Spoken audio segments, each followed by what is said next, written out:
La Russie et l'Afrique ont une courte, longue histoire, à la fois intense et frivole. Vous allez voir pourquoi j'utilise ces termes. Puisque frivole, parce que ça va être jusqu'à 91, cette relation sera juste basée sur le militaire. Intense, parce que de gros moyens seront mis.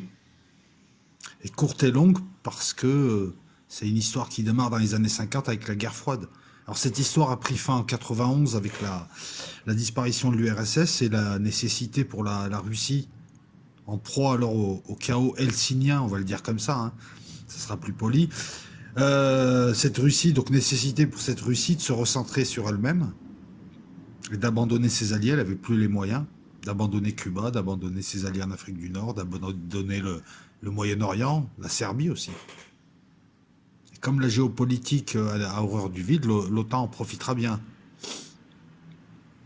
Cette première histoire, qui va démarrer avec la guerre froide, un petit peu après, verra la Russie soutenir directement, ou avec ses proxys, comme le proxy cubain, des peuples africains en cours de décolonisation,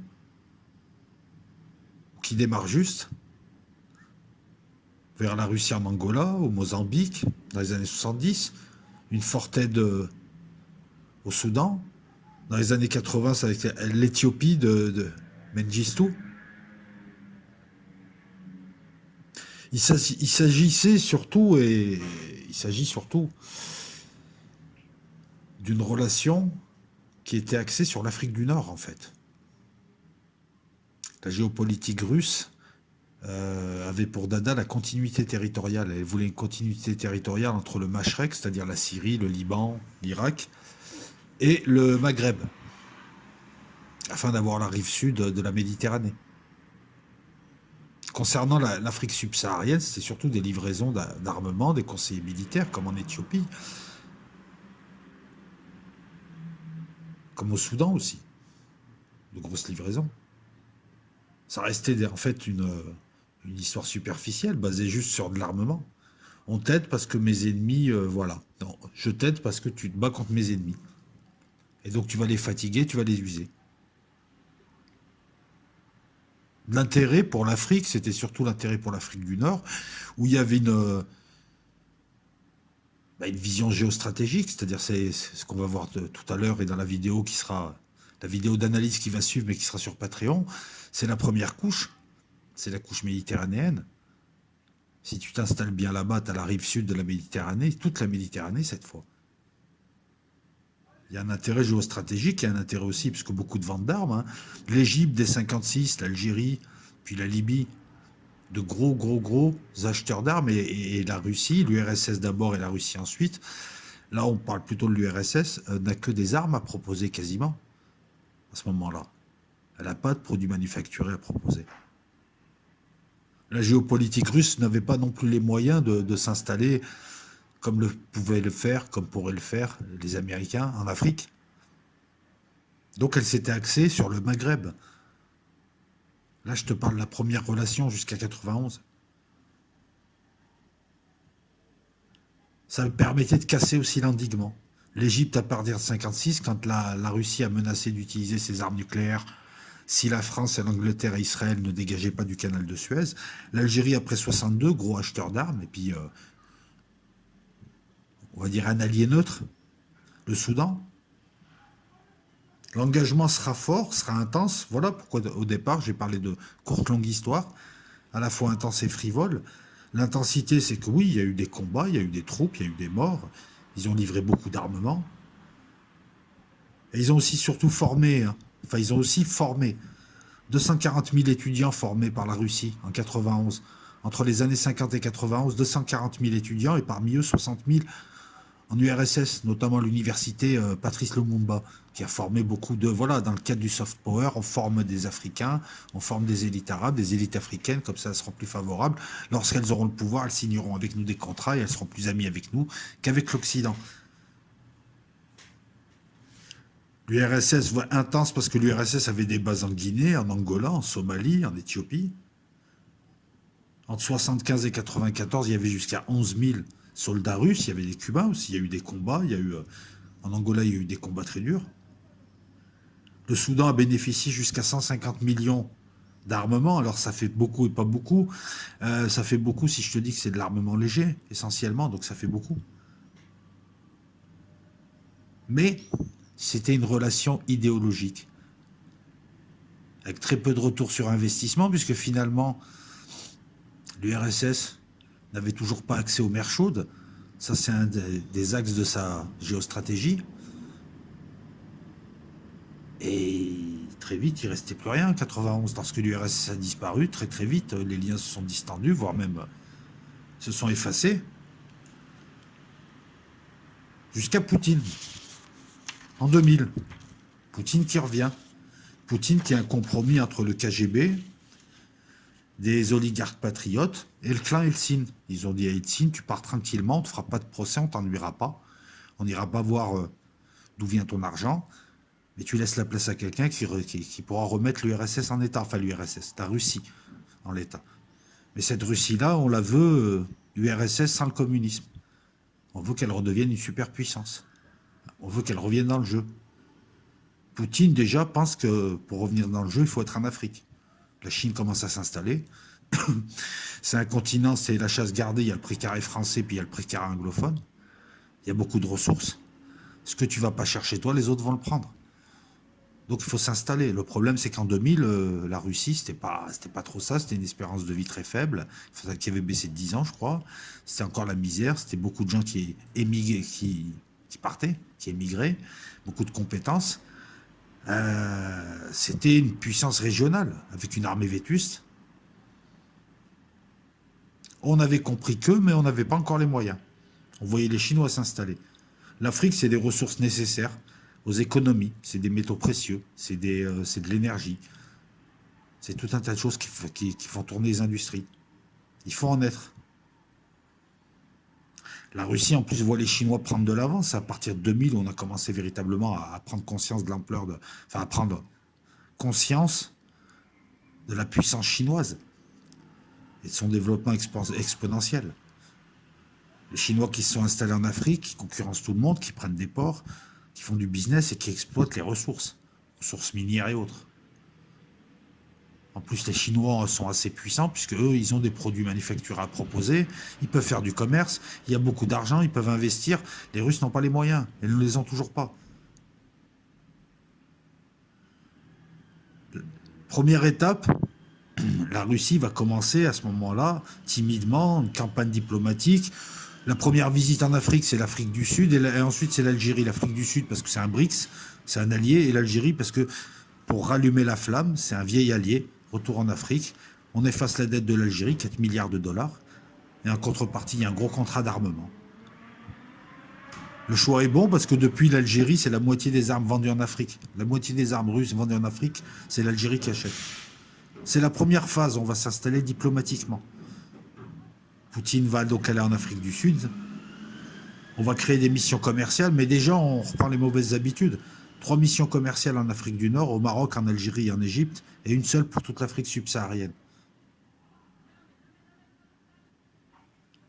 La première couche, voilà, présence diplomatique, qui pourra permettre d'installer le reste.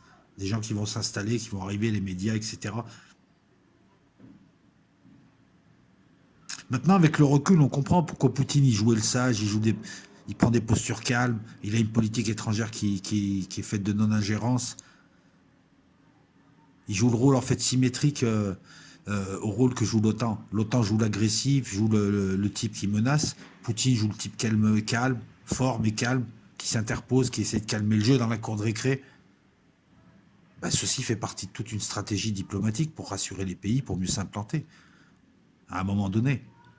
Lorsque les autres jouent mal et l'OTAN fait peur et il y a du terrorisme en Afrique, Poutine arrive comme un sauveur. Vous allez voir que tout est lié. Bref, c'est encore timide, c'est installation diplomatique, c'est voilà, il n'y a pas encore les moyens d'eux. En 2008, il y a un tournant quand même. Poutine, jusque-là, pensait que l'Europe... alors, il y a un jeu, hein, c'est l'Europe qui est au milieu, les USA et la Russie, et maintenant un peu la Chine, mais surtout les USA et la Russie. Celui qui prend l'Europe a gagné. Bon, les USA gardent l'Europe pour l'instant. Et Poutine essaye d'eux. Donc, jusque-là, il pensait encore que les Européens étaient ses amis. 2008, il s'aperçoit que l'Occident, en fait, c'est pas ses amis. C'est des rivaux, c'est des partenaires. Il s'en rend compte avec le piège géorgien, où on a essayé quand même de lui faire du mal. En tout cas, ça a été pris comme ça en Russie. Et il va se jouer du piège géorgien de l'OTAN, mais il va comprendre qu'il déjà, il va falloir une armée. Il est impératif d'avoir une armée pour pouvoir s'implanter, pour pouvoir ensuite ramener son économie, pour pouvoir influencer, pour voilà. Il va la moderniser à marche forcée, son armée, on voit ce que ça a donné maintenant. Il y a une armée moderne, très moderne, en pointe sur certains secteurs. Et sa politique, ça sera de diviser et de détacher l'Europe des USA. Détacher l'Europe des USA, de se renforcer, d'avoir une armée solide. L'Afrique et l'Afrique subsaharienne, c'est pas dans les cartons. Voilà. En 2009, on a Medvedev qui va où en Afrique? En Égypte, au Nigeria, en Angola, en Namibie. On est toujours dans la phase contact diplomatique, quelques signatures, on ouvre des ambassades, on se serre la main. Pendant ce temps, il y a des gens qui discutent derrière. 2011, c'est la chute de la Libye, c'est le père de tous les maux, de tout ce dont on va parler. C'est ce qui a permis à la Russie de bien s'implanter en Afrique, s'implanter dans l'Afrique subsaharienne, c'est ce qui a permis à la Turquie de s'implanter. C'est ce qui fait que là, la rive sud de la Méditerranée, elle n'est pas très contrôlée, en tout cas pour l'Europe, puisqu'il y a les Turcs, il y a les Russes. Ça veut dire quoi? Ça veut dire que tu as 800 km des côtes, tu peux mettre des missiles de croisière et tu peux tirer. Tu représentes une menace. Tu peux mettre, si ça chauffe, tu peux sortir les rampes de lancement, ramener les ogives nucléaires de Russie. Ça se fait très très vite. Tu les poses et en face, ils n'ont pas de défense anti-aérienne qui arrête ça. Parce qu'ils ont un temps de latence d'1 ou 2 minutes. 3 minutes, allez, 4 minutes si tu veux aussi. Tu comprends?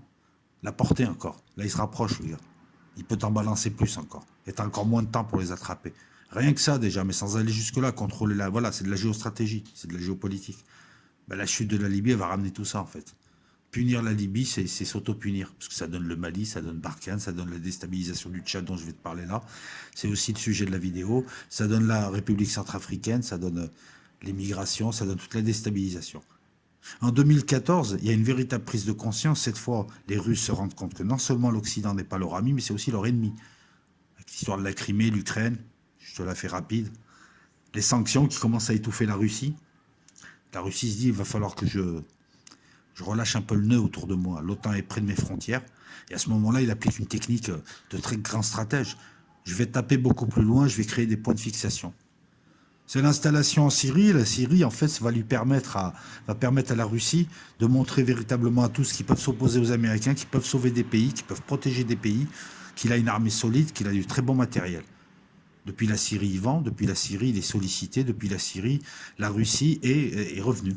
Est revenue sur le devant de la scène comme une superpuissance qui gère et qui emmerde les Américains. Entre 2008 et 2015, c'est les médias qui s'installent. C'est la deuxième couche. RT Afrique, Sputnik et autres. Avec les médias, tu peux faire rentrer des agents de renseignement, tu peux faire rentrer des mecs qui font du réseautage, tu peux faire rentrer du personnel qui fait tout un tas de choses. Et puis, à droite, à gauche, ça signe des coopérations. Mais ça, je vous en parlerai plus, je rentrerai plus dans le détail. Et je parlerai aussi de la pénétration chinoise en Afrique. Ça va se faire en 2 vidéos sur Patreon. Et puis, en 2014, Poutine, il voit que la Chine, quand même, elle rafle tout, quoi. Il ne faut pas trop qu'elle monte, c'est un jeu à 3. USA, Russie, Chine. Les 3 sont concurrents. Et il faut qu'ils s'équilibrent.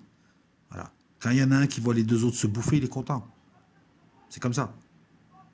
L'Europe aurait dû être le 4e, mais bon, ça ne l'a pas fait. Il se dit, on va attaquer l'OTAN par son maillon faible pour se désenclaver. Ils sont en train de nous encercler, on va attaquer des villes à eux de l'autre côté. Tu vois un petit peu. Voilà. Ils sont en train de m'assiéger. Voilà. J'ai libéré côté Chine. Maintenant, je vais me désenclaver.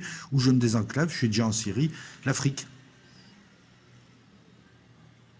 Et comment je m'installe en Afrique? Parce que si je peux faire d'une pierre deux coups, c'est aussi le sujet de la vidéo, je vais aller mordiller le maillon faible, la France.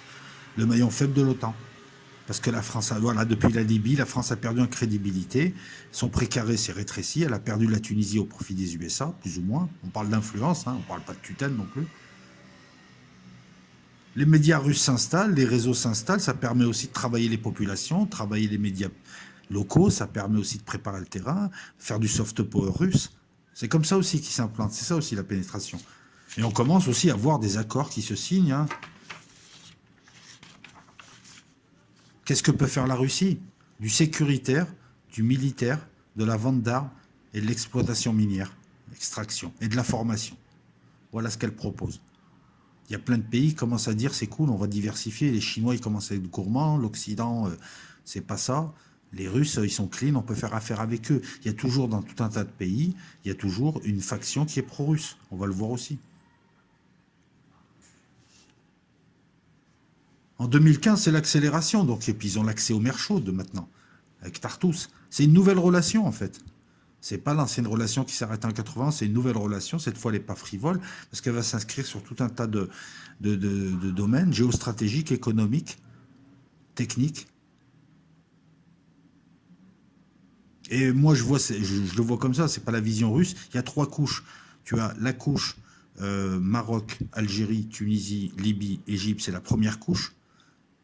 Là, elle est géostratégique, ça permet le contrôle de la Méditerranée occidentale aussi, et donc de toute la Méditerranée sud. La deuxième couche, c'est l'Afrique subsaharienne qui donne une petite profondeur stratégique, mais il y a des ressources, beaucoup de ressources minières. Et la troisième couche, les pays l'Afrique australe, tous les pays du bas, qui donnent aussi une profondeur stratégique. À 30 ans, c'est ça. Profondeur stratégique et profondeur économique, puisqu'on va extraire des ressources que les autres n'auront pas et que nous, on a, et puis qu'on a peut-être plus en Russie, parce que les mines vont se tarir, etc. Installation diplomatique, installation des médias, et ensuite, petit à petit, des signatures économiques. Les Russes sont pragmatiques, ils font du troc, ils proposent des armes en échange, ils proposent des choses. Et sur un plan géostratégique, pour pouvoir avoir la deuxième couche, l'Afrique subsaharienne, il faut mordre sur le précaré français.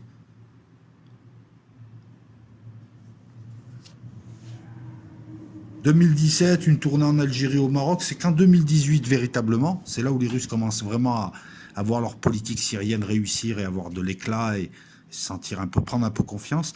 Lavrov fera une tournée subsaharienne, c'est la première depuis 1988 en Angola, au Zimbabwe, au Mozambique, en Namibie, en Éthiopie. C'est pour préparer le sommet Russie-Afrique à Sochi. Une quarantaine de pays africains invités par Poutine à Sochi, le 23 et le 24 octobre 2019.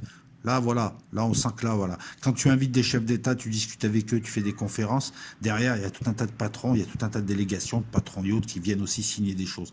Là, tu utilises des liens. 40 pays. Là, ça ne s'installe pas comme à l'époque de la guerre froide. C'est pas je t'envoie 2000 conseillers militaires et 300 mercenaires et des missiles et du SAM. Non, là, c'est autre chose. C'est une... pour les pays africains, c'est gagnant-gagnant. Ils diversifient leurs partenaires. Et surtout, ils ne sont pas rassurés par le terrorisme et tout un tas de déstabilisation. Les Russes, maintenant, peuvent te protéger. Ça dissuade tes voisins, ça dissuade tout un tas de gens de venir t'emmerder. Donc, il y a des coopérations sécuritaires, mais il y a aussi des coopérations militaires. De vieilles coopérations qui reprennent, mais il y a aussi des coopérations qui se font. En parallèle du développement du développement du volet économique, c'est-à-dire les mines essentiellement et les gisements, hein, cobalt, nickel, zinc, diamant, or, platine, nucléaire, tout ce qu'ils peuvent extraire. Après, je ne sais pas comment c'est réparti, ils ont une concession, ils peuvent extraire, il est à eux le truc, mais je pense qu'ils doivent payer quelque chose à l'État. Je ne sais pas comment ça marche véritablement, il faudrait peut-être qu'ils troquent, peut-être qu'en contrepartie, ils leur envoient des hélicos, des trucs comme ça. La Russie est bien installée maintenant. Et maintenant, elle passe en phase 4. Elle commence à déstabiliser des pays. Elle a commencé depuis 3 ans le Mali, avec ses réseaux, ses services, ses médias. On la soupçonne de travailler avec certains islamistes. Et elle a monté toute une faction de Maliens nationalistes qui veulent le départ de la France. Elle s'est installée en République centrafricaine, la France en est partie, c'est une erreur stratégique. Elle s'est installée, elle a commencé à livrer du matos, de l'armement gratuit, des véhicules blindés, gratos, et elle vient d'envoyer 2 fois 600 hommes, soi-disant non armés, c'est des conseillers militaires, et puis c'est des gens de force spéciale et agents du renseignement. Elle a plus ou moins la première couche, elle a de bonnes relations avec le Maroc, même si le Maroc ne travaille pas trop avec la Russie. Avec l'Algérie, on va dire que c'est un allié neutre, mais c'est un allié. Il achète du matos, ses ports peuvent servir de point d'appui. La Tunisie, bon, ben, c'est pas très grave. La Libye, tu peux installer des bases, c'est là où ils peuvent installer une base, comme les Turcs. Et là, tu es à côté de la France, à côté de l'Italie. L'Égypte, c'est un allié stable. Donc la première couche, ils l'ont. Après, il y a le Liban, ils ont une présence, la Syrie, l'Irak. Maintenant, il faut la deuxième couche. Le problème, c'est que le Mali, c'est la France qui y est, c'est Barkhane. Donc, depuis 3 ans, c'est des intox, c'est du pipeau, voilà. Ils jouent leur jeu et ils ont réussi à jouer sur un ressentiment anti-français, comme ils font ailleurs aussi en Afrique. Il y a certains pays, comme le Sénégal ou la Côte d'Ivoire, c'est juste pour l'instant une campagne tranquille à feu doux. Les médias russes qui parlent du franc CFA, de la colonisation, ce genre de trucs, pour entretenir un truc. Mais au Mali, ils sont passés en phase active. Le coup d'État qui a eu lieu là, le 24 mai, qui a mis le colonel Goïta au sommet, c'était pour écarter 2 dignitaires qui étaient pro-français. Et là, c'est les pro-russes qui ont pris le Mali. Macron est prêt à partir. Et là, ça serait une énorme erreur. Mais ça, on le verra en analyse Patreon. Alors, on va poursuivre. Hein. On va poursuivre. Enfin, on va poursuivre. Oui, on va poursuivre. Qu'est-ce qui se passe? Tu vois un peu, je te mettrai une carte, tu vas visualiser. On déstabilise le Mali, on fait partir la France. Il y a des ressources minières et puis c'est déjà la deuxième couche. Le Niger, il ne va pas tenir. On a la Centrafrique en bas, on a la Libye là-haut. Le problème, c'est le Tchad. Il faut tomber le Tchad et on a la deuxième bande. Je fais le russe là. Qu'est-ce qui se passe depuis un certain temps? Le Mali est déstabilisé, on agite pas mal le sentiment anti-français. Et en avril, là, une colonne de rebelles tchadiens, avec l'aval russe, enfin en tout cas moi je le dis comme ça, qui quitte la Libye, qui longe le Niger, qui se laisse faire et qui attaque donc le Tchad. Il y a eu la mort d'Idriss Déby, c'est son fils, le Tchad est déstabilisé, première déstabilisation. La deuxième, il y a fin mai, là, c'est la République centrafricaine qui attaque un poste tchadien. Et là, le Mali, où on met un pro-russe. Dans les 3 cas, il y a un point commun, la Russie. Et il y a un autre point commun, la cible, la France. Depuis, on va dire, voilà, depuis un certain temps, depuis quelques mois, là, maintenant, on est passé en phase 4, après l'installation diplomatique, après on tisse des liens, les missions commerciales, les médias, après, oui, les médias, après, comment ça s'appelle, on commence à coopérer, à travailler ensemble, on signe des contrats, il y a des exploitations, on se vend des trucs. La phase 4, c'est les intentions cachées, ben, on va déstabiliser l'OTAN, on va aller faire chier la France. Comme ça, au moins, on aura quelque chose à négocier avec elle. Et là, Poutine, c'est là où il est génial. Il sait qu'il ne peut plus séparer l'Europe des USA. Alors, il veut diviser les Européens. C'est ce qu'il fait, puisqu'il a une politique parallèle. Il s'entend bien avec le Portugal, avec la Hongrie, avec l'Autriche. Enfin, il a réussi à créer quand même... il a réussi à tenir le coup avec Nord Stream. Il va livrer l'Allemagne. Il y a un sentiment aussi pro-russe en Allemagne. Beaucoup de patrons aimeraient qu'il n'y ait plus de sanctions. Donc, il divise l'Europe. Comme il ne peut pas l'avoir, il va la diviser. Et donc là, à l'heure actuelle, l'enjeu pour avoir la bande subsaharienne, c'est de déstabiliser le Tchad. C'est le seul, on va dire, c'est le seul point d'appui fort français. Si le Tchad tombe, il n'y a plus rien. Si, la Côte d'Ivoire, mais enfin, c'est plus stratégique, en tout cas pas à ce niveau-là. Le Sénégal est sorti plus ou moins de la coupe, on va dire plus ou moins. La Côte d'Ivoire est sous tutelle. Le Mali, c'est fini. Le Niger, bon... si les autres tombent, ils tombent, même le Burkina, enfin je veux dire, il n'y a plus rien. Là, on est dans une géopolitique à 30 ans, on n'est pas dans une géopolitique à court terme, parce que c'est vrai que si on quitte le Mali, et comme on a quitté la République centrafricaine, ouais, ça va faire des économies, on s'en fout, mais on fait quoi hein? Si les Russes s'installent, c'est eux qui vont prendre les trucs. Tu laisses un adversaire qui, lui, joue dans le temps, s'approprier des ressources que tu pourrais contrôler, parce que les Russes, le volet économique des Russes, c'est là où ils sont forts. Il y a un développement sécuritaire, militaire, il n'y a pas d'ingérence. Mais il y a plus ou moins une tutelle de fait. On assure ta sécurité, on met des troupes dans ton pays, on te vend des armes, on forme tes étudiants, on exploite tes mines, ça te fait de l'argent, sinon toi tu ne peux pas les exploiter, tu n'as pas les infrastructures, les compétences. Nous, on fait de l'argent. Et en plus, c'est bien, voilà, Rosatom qui est dans le nucléaire, dans tout un tas de pays comme l'Angola et autres, Gazprom qui est même en Algérie, qui a des concessions de gaz, ça permet aussi de contrôler les cours des matières premières ou d'éviter en tout cas que ces cours soient contrôlés par d'autres. On gagne à tous les coups. C'est une nouvelle relation qui s'installe et que nous sommes en train de voir, surtout depuis 2014-2015 surtout. Mais là, on commence à constater. On est dans la 4e phase, la déstabilisation. Alors que faire si Barkhane doit se casser? Parce qu'à un moment donné, c'est un échec. Il Il y a aussi ceux qui disent la République centrafricaine, on n'avait rien, c'est un piège à con, faut laisser les Russes s'installer là, et puis il faut les laisser s'installer au Mali, parce qu'ils n'auront pas les reins solides, ils vont subir les islamistes ensuite, parce qu'apparemment ils se sont alliés un peu avec eux, il faut les laisser faire, et il faudrait plutôt faire un axe avec le Maroc, avec l'Algérie et la Tunisie, qui eux auraient le problème à leurs frontières, ils seraient obligés de se bouger, on fait un axe avec eux, et eux ils sont assez solides pour tenir. Voilà. Mais géostratégiquement, il ne faut pas perdre la rive méditerranéenne. La première couche, cette rive méditerranéenne, la première couche, enfin, la deuxième couche pèse sur la première, et la troisième pèse sur la deuxième. Moi, je le vois comme ça. Hein. Donc, première couche, c'est l'Afrique du Nord, deuxième couche, c'est l'Afrique subsaharienne, troisième couche, c'est tout le reste en dessous. L'installation de l'Afrique, ça le permet d'être aussi beaucoup plus proche des USA, géostratégiquement. Je raisonne à 30-40 ans. Ouais, ils vont pas installer de base avec des missiles nucléaires d'un coup. Mais tu peux installer des rampes et voilà, si la situation elle chauffe dans 10 ans, dans 15 ans, tu ramènes les missiles et c'est bon. Tu peux t'installer aussi, c'est ce qu'ils font dans la Corne de l'Afrique, position géostratégique.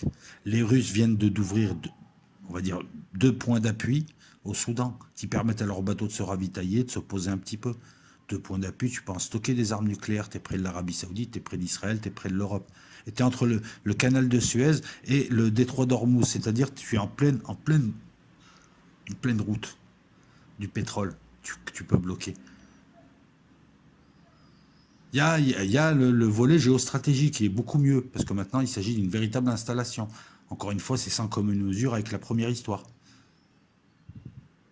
Voilà. J'arrête là le début de l'analyse, puisque l'analyse sera un peu plus poussée, un peu plus fouillée, un peu plus illustrée dans une vidéo Patreon qui arrive, où là on va rentrer dedans, et on parlera aussi de la pénétration chinoise. Je ne sais pas encore si je ferai 1 ou 2 vidéos, mais en tout cas, on parlera aussi de la pénétration chinoise en Afrique, de ses implications géopolitiques, mais c'est surtout économico-géopolitique. Voilà. La Chine, qui a beaucoup plus de moyens que la Russie, s'est installée pour d'autres raisons. Il y a moins le volet géostratégique.